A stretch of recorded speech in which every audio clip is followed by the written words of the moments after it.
दोस्तों, आज आपका बहुत बहुत स्वागत है हमारे इस यूट्यूब चैनल पे। तो दोस्तों, चैनल पे नए आए हो तो चैनल को लाइक सब्सक्राइब उसके साथ ही शेयर करो। इसके साथ ही बेल आइकन का बटन दबा दीजिए ताकि आपको रेगुलर नोटिफिकेशन मिल सके।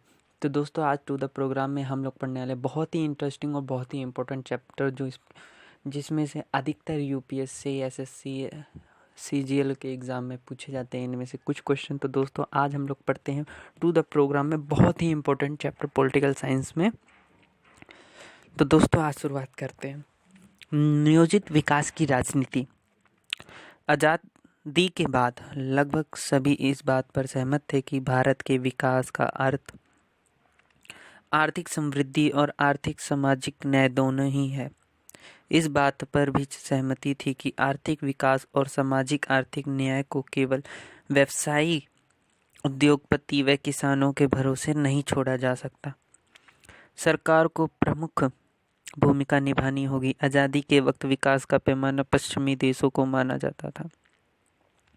आधुनिक होने का अर्थ था पश्चिमी औद्योगिक देशों की तरह होना। विकास के दो मॉडल थे। पहला उदारवादी पूंजीवादी मॉडल था, दूसरा समाजवादी मॉडल। भारत ने मिश्रित अर्थव्यवस्था का मॉडल जिसमें सार्वजनिक व निजी क्षेत्र दोनों के गुणों का समावेश था और इसे यही अपनाया। आज़ादी के आंदोलन के दौरान नेताओं में सहमति बन गई थी कि गरीबी मिटाने और सामाजिक आर्थिक पुनर्वितरण के विकास का मुख्य जिम्मा आज़ाद भारत की सरकार का होगा। कृषि अथवा उद्योग किसे प्राथमिकता मिले, इस पर मतभेद थे। 1944 में उद्योगपतियों के एक समूह ने देश में नियोजित अर्थव्यवस्था चलाने का एक प्रस्ताव तैयार किया। इसे बॉम्बे प्लान कहा जाता है। बॉम्बे प्लान की मंशा थी कि सरकार औद्योगिक तथा अन्य आर्थिक निवेश के क्षेत्र में बड़े कदम उठाए। योजना आयोग की स्थापना मार्च 1950 में भारत सरकार के एक प्रस्ताव द्वारा की गई। प्रधानमंत्री इसके अध्यक्ष बने। 1 जनवरी 2015 से योजना आयोग के स्थान पर नीति आयोग अस्तित्व में आया, जिसके अध्यक्ष प्रधानमंत्री श्री नरेंद्र मोदी हैं एवं वर्तमान उपाध्यक्ष राजीव कुमार है। नीति शब्द का विस्तार national institute for transforming India. Soviet संघ की तरह भारत के योजना आयोग ने भी पंचवर्षीय योजना का रास्ता चुना। पंचवर्षीय योजना से तात्पर्य था कि अगले 5 सालों के लिए सरकार की आमदनी और खर्च की योजना होगी। प्रथम पंचवर्षीय योजना 1951 से 1956 से ज़्यादा जोर कृषि क्षेत्र पर था। इसी योजना के अंतर्गत बांध और सिंचाई के क्षेत्र में निवेश किया गया। भाखड़ा नागल परियोजना जिनमें से एक थी। द्वितीय पंचवर्षीय योजना में उद्योगों के विकास पर जोर दिया गया। सरकार ने देसी उद्योगों को संरक्षण देने के लिए आयात पर भारी शुल्क लगाया। इस योजना के योजनाकार पीसी महालनोबिस थे। विकास का केरल मॉडल। विकास और नियोजन के लिए अपनाया गया इस मॉडल में शिक्षा, स्वास्थ्य, भूमि सुधार, कारगर खाद्य वितरण और गरीबी उन्मूलन पर जोर दिया जाता रहा। जैसी कुमारप्पा जैसी गांधीवादी अर्थशास्त्री ने विकास की वैकल्पिक योजना प्रस्तुत की जिसमें ग्रामीण औद्योगिकरण पर ज़्यादा जोर था।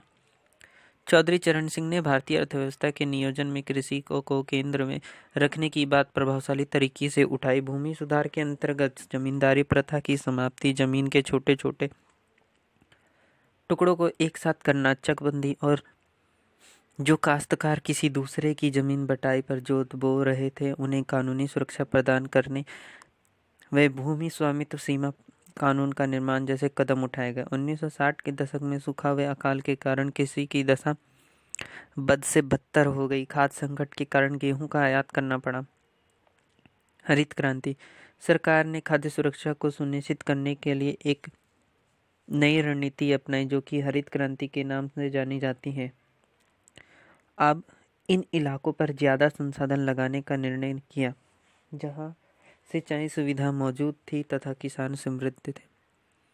सरकार ने उच्च गुणवत्ता के बीज, उर्वरक, कीटनाशक और बेहतर सिंचाई सुविधा अनुदानित मूल्य पर मुहैया कराना शुरू किया। उपज को एक निर्धारित मूल्य पर खरीदने की गारंटी दी। इन संयुक्त प्रयासों को ही हरित क्रांति कहा गया।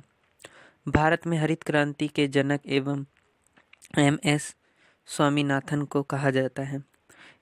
इसके कारण यानी कि इनके कारण पैदावार भी बढ़ोतरी हुई। वे पंजाब, हरियाणा, पश्चिमी उत्तर प्रदेश जैसे इलाके समृद्ध हुए हरित क्रांति के कारण।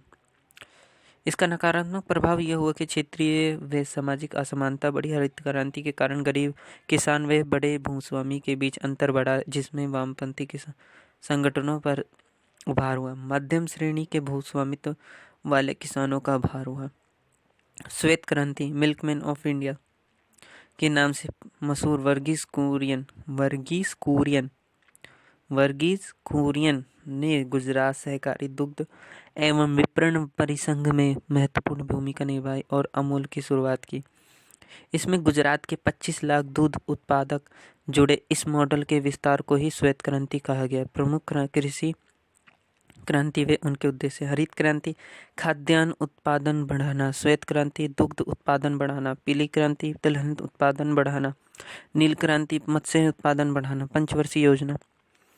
पंचवर्षीय योजना अवधि: प्रथम 1951 से 1956, कृषि विकास द्वितीय 1956 से 61, औद्योगिक विकास तृतीय 1961 से 66, खाद्यान्न आत्मनिर्भरता, बेरोजगारी उन्मूलन। ये मैंने 3 बताए हैं, तो दूसरा मैं बताता हूँ। चौथा 1969 से 74, उत्पादन वृद्धि, आर्थिक स्थिरता।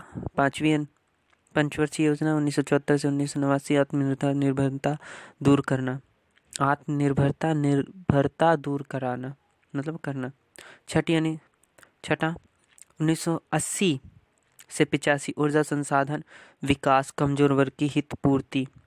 7वीं 1985 से 1990, खाद्य उत्पादन आधुनिकीकरण, ग्रामीण विकास। 8वीं पंचवर्षीय योजना 1992 से 1997, रोजगार, स्वास्थ्य, साक्षरता। 9वीं 1997 से 2002, सामाजिक न्याय 6.5% आर्थिक विकास। 10वीं 2002 से 2007 तक, सामाजिक औद्योगिक विकास तथा 7% आर्थिक विकास। 11वीं 2007 से 2012, ऊर्जा, रोजगार में 9% विकास। 12वीं 2012 से 2017, 8% आर्थिक विकास। तो दोस्तों ये बहुत ही इम्पोर्टेंट मैंने ये चैप्टर पढ़ा, जो कि आपको बताया है कि इसमें टू द प्रोग्राम में।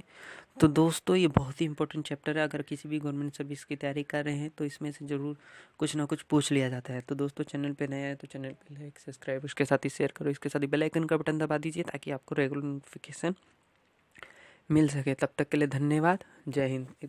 अगली बार मिलेंगे नए चैप्टर के साथ, एक नए टू द